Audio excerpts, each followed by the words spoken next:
Bom, pessoal, continuando a instalação aqui, então, chega em um determinado passo, quando a gente está instalando o Bacula, né? Justamente quando a gente está instalando o banco de dados do Bacula, né? Então, quando está instalando o Postgres aqui, ó, ele pede a parte de configuração. Então, ele está me perguntando ali se eu quero configurar uma database do Bacula, eu digo que sim, né? Ele pergunta onde que vai estar escutando a database, né? Então, eu vou deixar no localhost. E aí ele pede uma senha para essa database, tá? Então, a senha que a gente vai precisar mais adiante para fazer a conexão do Bacula ou do Bacularis, né, com o próprio base de dados. Então, vou colocar Bacula aqui de exemplo, tá? Mas não seria esse o indicado, né? E eu vou colocar ali como Bacula a senha para fazer a autenticação ali do usuário para quando eu lembrar de fazer a configuração do Bacularis. Bom, e aqui terminou de instalar o Bacula com o Bacularis já, né? Então vamos testar aqui, né? Deixa eu ver qual é o IP. A gente está com o IP 2147 e eu vou acessar ela no navegador para a gente ver o Bacularis instalado já e fazer as configurações finais do Bacularis relacionado ao Bacula, né? Então vamos lá para o navegador. Deixa eu trocar aqui as telas. Não posso esquecer de trocar as telas. E aqui estamos no navegador, tá? Vou entrar aqui no Bacularis, que é 192.68.21.47. Percebam que a porta é 9097. E aí aqui ele entra na parte de configuração, bem parecido com o Bacula, né? Vou colocar aqui Bacula, a senha.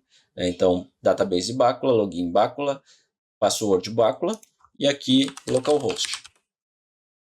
Dou um teste, ok. Aqui eu preciso alterar o caminho do bconsole, que ele fica em /opt, /bacula, /etc. Dou um teste, ok. Então, aqui eu altero, né? Então, esse caminho aqui, ó, pt bacula bin, coloco essa opção aqui e dou um teste para verificar se todas as opções deram ok. Dou um next e aqui eu coloco a senha que eu quero para esse admin. Vou colocar admin, tá? Mas não é o ideal, né? Lembre-se disso. E aí dou um salvar. Pronto. Essa é a tela de login do Bacularis. Aí eu vou dar aqui admin, e a tela é bem parecida com a do Bacula, né? Existem algumas diferenças bem perceptíveis com relação ao Bacula, que é, aqui a gente não tem file set, né? Então não tem a parte de configuração do tipo de arquivo que a gente vai estar copiando, né? Isso no início foi bem, vamos dizer assim, bem diferente para eu conseguir achar, tá? Você consegue alterar aqui a interface, mas com o tempo aqui, mexendo aqui, ou quem nunca mexeu, vai achar muito mais fácil daí do que quem já estava habituado com o Bacon, né? Mas se eu vier em Director, né, configure Director, eu consigo acessar todas as opções, inclusive os file sets que tem aqui, ó. Tá? Então, não nada para se apavorar, dá para fazer tranquilo aqui pelo próprio Bacularis aqui, sem muito estresse. Bom, beleza, configurei isso aqui, né? Mas aqui, em nenhum momento, né, eu estou falando ainda da parte do iSCSI. Então a gente tem que voltar para a máquina virtual lá, que é esta daqui, certo? Vou limpar a tela.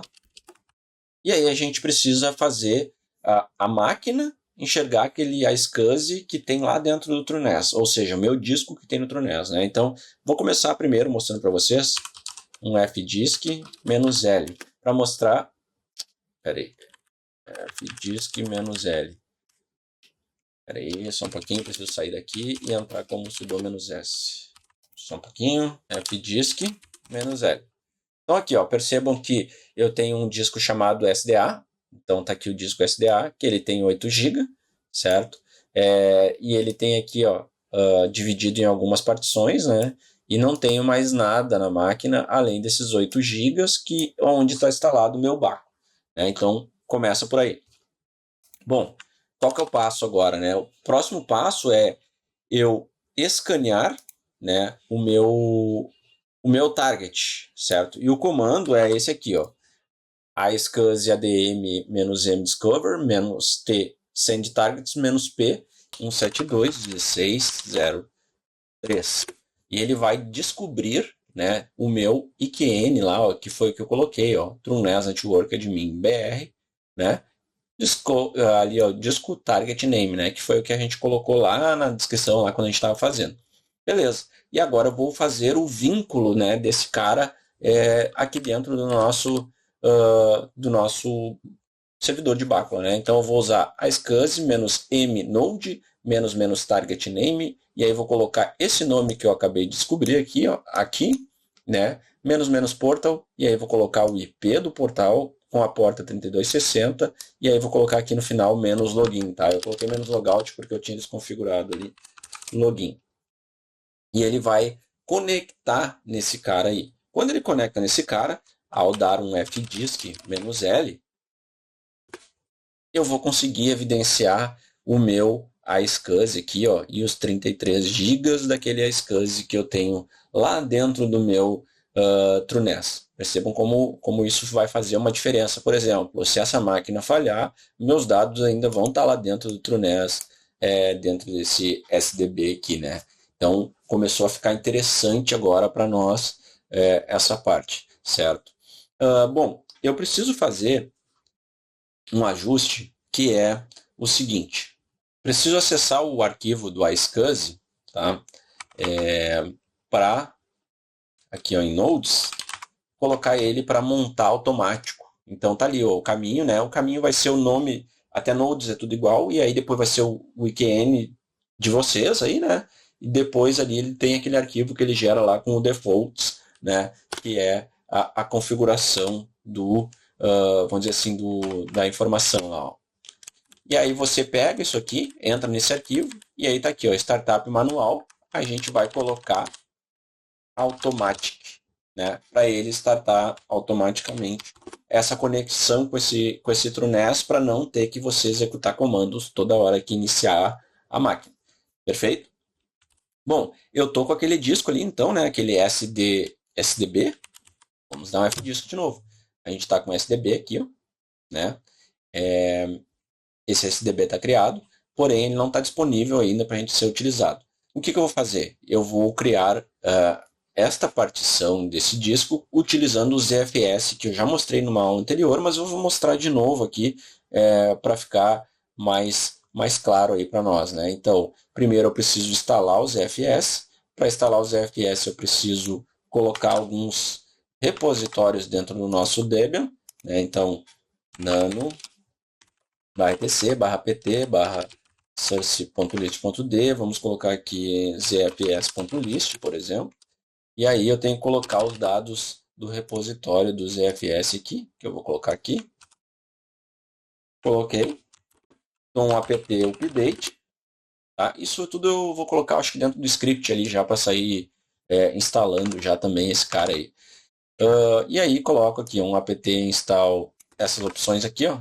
Então, apt install dpkgdev, Linux Headers Generic, Linux Image Generic, e aí dou um Enter aí, instalo esses pacotes e depois instalo a parte do ZFS. Então, aguenta um pouquinho aí que já continua. Bom, terminou então a parte de instalação inicial ali, e aí eu preciso instalar agora os pacotes do ZFS mesmo, que são esses aqui, ó. ZFS DKMS e os ZFS Utils para eu poder fazer as configurações aí do ZFS. Então, ok. E aí a gente aguarda. Essa parte do ZFS é bem rapidinho, então vamos esperar aí rapidão. Então terminou aqui a parte do ZFS, né, pessoal? Então agora o que eu vou fazer? Eu vou configurar o ZFS, como a gente já viu nos outros vídeos lá. Para quem não viu, até fica a dica, né? Que está mais explicado lá, mas eu vou tentar dar uma passada para vocês aqui sobre a parte do ZFS, né? Então eu vou primeiro criar um espaço do ZFS, onde eu preciso determinar qual é o disco, né? Então eu coloco zpool create -f ZFS, né? Que é o nome da unidade que eu vou estar criando ali, e eu preciso dizer qual é o disco que eu vou estar utilizando, tá? Por a gente estar utilizando um disco que é um disco iSCSI, né, eu posso utilizar o /dev/sdb, ou eu posso utilizar o nome do disco pelo caminho. Então eu posso colocar aqui, ó, dev disk by path, e aí tem aqui algumas opções, e aí tem ali, ó, do nosso iSCSI, que é aquele ali. Então eu posso colocar aquilo ali e simplesmente dar um enter aqui, que ele vai criar um ZFS relacionado a este disco. Começar a utilizar esse disco aí, né? Bom, criou o ZFS, então eu dou um ZFS create ZFS barra MNT, o diretório onde eu vou estar salvando os dados, né?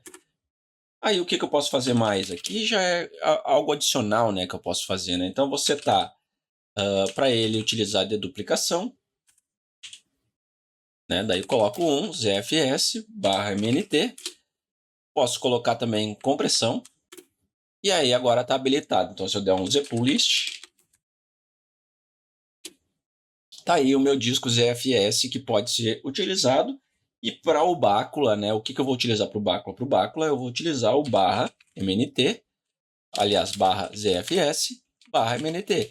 Tudo que eu salvar aqui dentro vai estar salvando lá dentro do meu storage, que é o TrueNAS, certo? Agora vamos ver a parte de configuração do arquivo de configuração do Bácula.